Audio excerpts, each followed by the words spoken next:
నేనండి మీ Vijaya Pratap Reddy, AP state food commission chairman.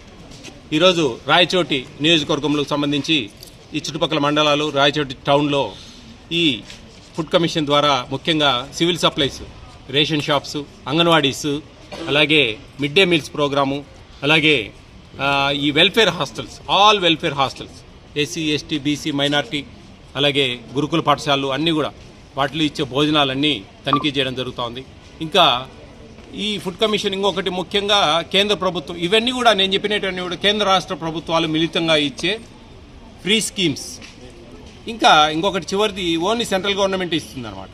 PM Matru Vandana Yojana అని చెప్పేసి ఫస్ట్ డెలివరీకి 5,000 రూపాయలు, గర్ల్ బేబీ అయితే కనుక సెకండ్ డెలివరీకి 6,000 రూపాయలు ఇచ్చే పథకం మీద ఏపీ స్టేట్ ఫుడ్ కమిషన్ అనేది పనిచేస్తుంది. చాలామంది ఫుడ్ కమిషన్ కదా, ఫుడ్ ఉంది కదా, ఇది ఏంటంటే ఆంధ్రప్రదేశ్ రాష్ట్ర ఆహార కమిషన్. దీంట్లో ఫుడ్ ఉంది కదా అని చెప్పేసి హోటళ్ళు, ఇక రెస్టారెంట్లు, డాబాలు, ఐజూరు, చైనీస్ రెస్టారెంట్లు ఇవన్నీ మా పరిధి కాదు. అవన్నీ ఫుడ్ సేఫ్టీ వాళ్ళు చూస్తారు. మా పరిధి కేంద్ర రాష్ట్ర ప్రభుత్వాలు మిళితంగా ఇచ్చే ఆహారం, ఉచిత ఆహారాన్ని మాత్రమే పర్యవేక్షిస్తాము. ఈరోజు రాయచోటి టౌన్లో తిరగడం జరుగుతూ ఉంది. చాలా అంగన్వాడీ చూసాం, రేషన్ షాప్ చూసాం, తర్వాత హాస్టల్ చూసాం, మిడ్ డే మీల్ చూసాం. అన్నీ బాగానే ఉన్నాయి, సంతోషం అనిపించింది. కొంచెం హాస్టల్స్లో కొద్దిగా అన్బ్యాలెన్స్డ్గా ఉన్నాయి, అవన్నీ కొద్దిగా రెక్టిఫై చేస్తా ఉన్నాం, సజెషన్స్ ఇస్తా ఉన్నాం. పిల్లలకు మా నెంబర్లు ఇచ్చాం, అవన్నీ ఏ విధంగా రెక్టిఫై చేసుకోవాలా, ఏ విధంగా. ఎందుకంటే అండి ఇది 2023లో ఫిబ్రవరిలో అప్పుడున్న 1250ని 1400 చేశారు. అప్పటి నుంచి ఇప్పటికి 3 ఏళ్ల తర్వాత కూడా అదే ఉన్నాయి. మెనూ సేమ్ ఉంది. రేట్లు ద్రవ్యోల్బణానికి అనుగుణంగా, రేట్లకు అనుగుణంగా లేదు. అది కొంచెం మిస్ అవుతా ఉంది. దాంతో మేము పైన లెటర్లు పెడతా ఉన్నాం, కొంచెం పెంచాలా ఖచ్చితంగా ఈ విషయంలో అని చెప్పేసి. ఆ విషయంలో కూడా మేము ప్రభుత్వానికి విన్నవిస్తూ ఉన్నాం, మా ద్వారా కూడా తెలుపుతా ఉన్నాం ఫుడ్ కమిషన్ ద్వారా.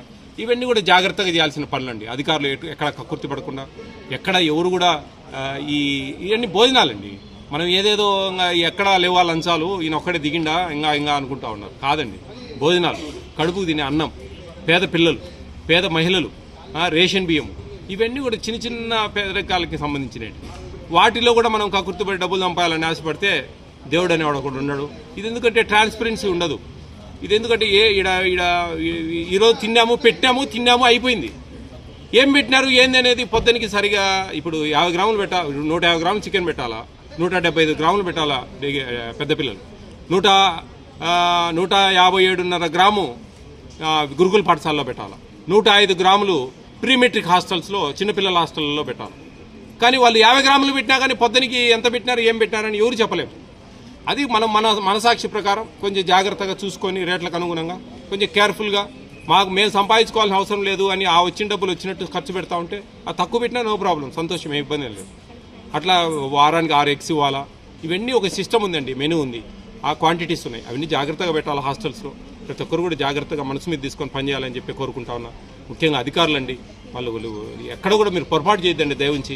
చాలా ఇబ్బందులు ఎదుర్కొంటాం, అనారోగ్యం పాలవుతాం, లేనిపోని కుటుంబ కలహాలు ఉంటాయి.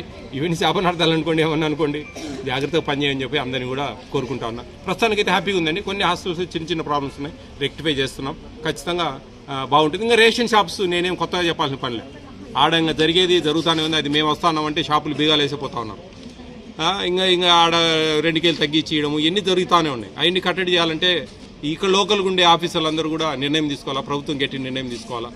చక్కెరకి 20 రూపాయలు తీసుకుంటా ఉన్నారంటే వాళ్ళ ఫోన్పేలో ఉండే QR కోడ్ను స్కాన్ చేసి అది స్క్రీన్ షాట్ చేసి అది కరిపిమ్మని చెప్పాము షాపులలో. దానికి 17 రూపాయలు చక్కెరకు కొట్టేయచ్చు డైరెక్ట్గా ఫోన్పేకి. ఇంకా చిల్లర పంచాయతీ లేకుండా ఉంటుంది. ఈ విధంగా చేస్తూ ఉన్నాం. ఖచ్చితంగా మంచి జరగాలని అందరికీ కోరుకుంటాను. Thank you madam.